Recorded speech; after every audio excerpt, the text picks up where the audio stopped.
Stage 1 of the Ladies Tour of Norway began again in Halden, where Ellen van Dijk took the yellow jersey in the opening prologue. A fairly flat route lay ahead, but with a small ramp to the finish and GC riders scouting bonus seconds, there could be a few surprises along the way. The teams are having very different tactics today, I think, and I think the last lap is going to be hard, and I think it's a selective one, so we will see what's happening there.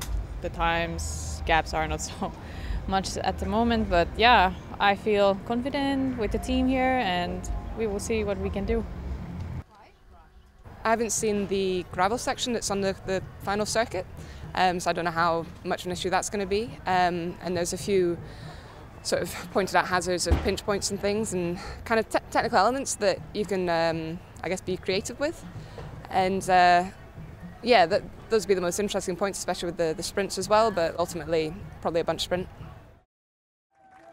The riders set off on their 101-kilometre route north to the town of Meissen, with 3 local laps at the very end. On the way to the finish, 2 intermediate sprints with a top prize of 3 bonus seconds on offer at each. With Van Dijk's leading margin at just 1 second, it was no surprise that teammate Juliette Labou tried to head down the road to mop up the bonuses as soon as the flag dropped. But her effort was to no avail.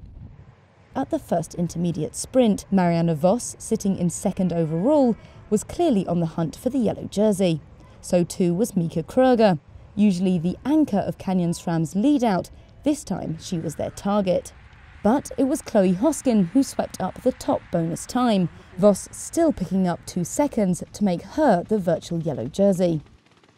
The riders were a little more cagey on the first Queen of the Mountains climb, and Małgorzata Jasinska seized her opportunity. Flying away from the rest, she quickly gained several metres. Janneke Ensing jumped to close the gap, but couldn't beat the Polish rider to the line. Anushka Costa crossed in third. The second intermediate sprint came at the start of the local circuit, and Vos had a full lead-out from her WM3 teammates. Kasia Niewiadoma launching the points jersey holder up the ramp. Vos kept out Megan Guarnier and Jolien Dorr this time, totalling 5 bonus seconds from 2 sprints, but more would be on offer at the finish. The constant tempo upheld by Team Sunweb and Boels Dolmans had depleted the pack, with 10 kilometres remaining. On the second QOM, Silence sprung yet another attack, this time from Rosella Ratto in the last few metres before the summit. Former champion here Guarnier, who was in contention in both of the sprints, followed in second. But Ratto took the Mountains jersey for the day. In the final run into the finish, the riders prepared for a bunch sprint, although Ale Cipollini seemed to be the only ones with a lead-out in full swing. Kirsten Wild, whose Silence teammates had whittled down the riders on the climbs, sat in third wheel. As the Ale Cipollini lead-out peeled off, a train of riders surged up the right-hand side, Emilia Farlin doing the pulling, with Wiggle High Five teammate Dorr on her wheel, storming up to the front of the pack. They flew past Lotte Lepisto, Vos clambered for their wheel. With just more than 300 metres left, Farlin pulled aside and Dorr followed Christine Majerus. Yellow jersey Van Dijk made sure she stayed with the front group. Majerus brought the race into the final 150 metres. Dorr now right alongside her. Young Elisa Balsamo kept pace. Gracie Elvin crept closer and closer.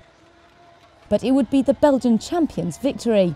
A 6th Women's World Tour win in what has been a phenomenal season for the sprinter. Elvin was second, Majerus was third. Dorr's 11 bonus seconds from the stage also sees her take the leader's yellow jersey. It was quite a hectic final.